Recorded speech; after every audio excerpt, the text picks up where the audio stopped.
Python operators part 2. Now we'll look at membership operators. Membership operators, they check the membership in a sequence. So for example, we are checking whether 1 exists in sequence 1, 2, 3. So 1 exists here, so it is true. Let's print this.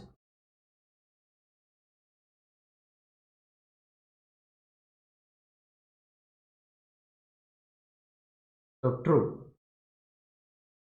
So now let us say print whether 4 exists in the sequence 1, 2, 3. Debug, not without debug, it is false because 4 doesn't exist in that sequence. Now let us say print 4 not in 1, 2, 3. Now let us debug. It is true because 4 is not in this sequence 1, 2, 3. So membership operators check whether the membership exists in that sequence. Now let us look at identity operators. Identity operators, they compare the memory location. Suppose we will take a list. A is equal to x, comma y. B is equal to x, comma y. Now let us compare these two. Print B is A because they look the same. A is equal to xy, B is equal to xy. But when we say B is A, is the identity operator.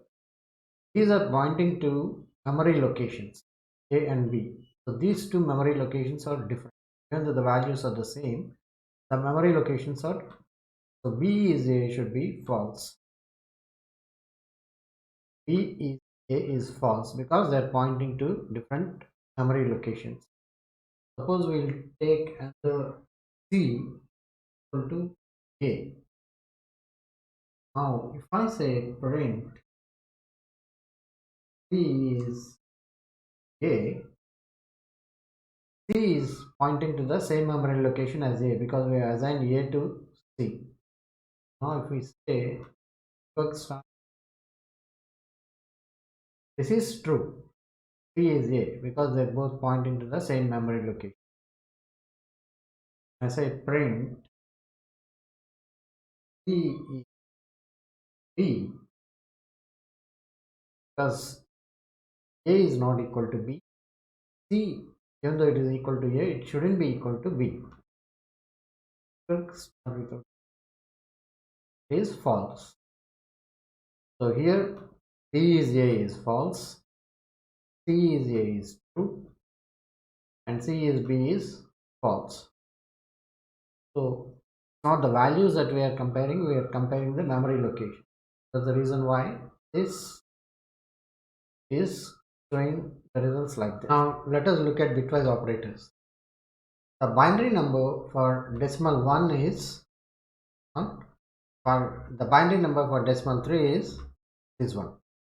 Now let us assign x is equal to 1, y is equal to 3, and try to print x ampersand y, x and y. Let us debug, start without debugging. So it is printing 1. The binary number for 1 is this one. So when we are taking x and y ampersand symbol, then we are getting 1. So in case of this AND, what happens is there is 1 on both the binary numbers, then it will become 1, otherwise it will become 0. So here we have 1 in the end, so we got 1 here. Rest of them we don't have 1 in both the numbers, so rest of them become 0. So that number is nothing but 1. So x and y, the binary is 1. When we say print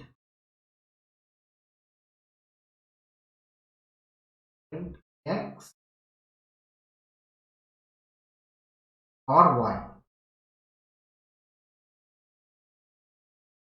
then in that case, when there is 1 in any of the places, then it will become a 1, otherwise it will become a 0. So this is printing 3. X or y is printing 3. It here. So here 1 and 1 has become 1 here, and 0 and 1 has become 1 here, and rest of them are zeros. So all the zeros and then 1 1 is nothing but number 3. So this is number 3 and this is number 1. X and y that's printed number 1, x or y number 3. This is how the binary manipulation goes. Now let us look at exclusive OR. So this symbol is exclusive OR, print x exclusive OR y. So let us start without debugging. So it has printed 2.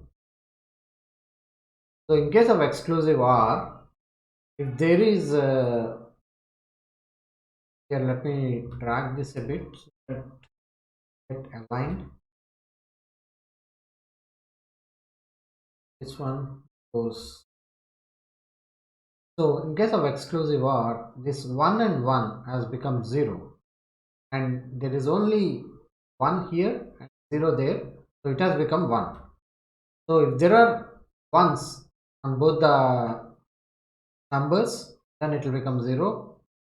Only if there is a 1 in one of those numbers, then it will become 1. Rest of them are zeros. This decimal number is nothing but decimal 2. So that's how we can operate these bitwise operators to arrive at the numbers. Now let us see how we move the bits. Let us take p x. We move the bits to the left, and let us print p. So x is nothing but 1. 1 has got this binary number, and we are moving to the left. X less than 1. We are assigning it to p and printing p. Let us see what this number will become. It has become 2. So this is nothing but 2. 2 is this is the binary number for 2. So how this happened? This 1 has moved here to this 0 position, and this 0 has moved to this 0 position. So each one has moved to the left by 1 position. So here we got 1 and rest of them are zeros. So this 1 0 is nothing but, we know that does represent the decimal number 2. Now let's negate the numbers and see. Just printing here and, so that we can see these will start after this end. Print negate 1. Let me print 3 more. So negate 2, negate 3, negate 4. So let's see what this prints. So these are numbers after this it has printed, and this is -2, -3, -4, and -5. So here we have printed 1, 2, 3, 4. So 1 has become 2, 2 has become 3, 3 has become 4, and 4 has become 5, and there is a negation sign. So each number, one number should be, one digit should be added to this, and then it should negate it. That will be less negate of that negation of that number.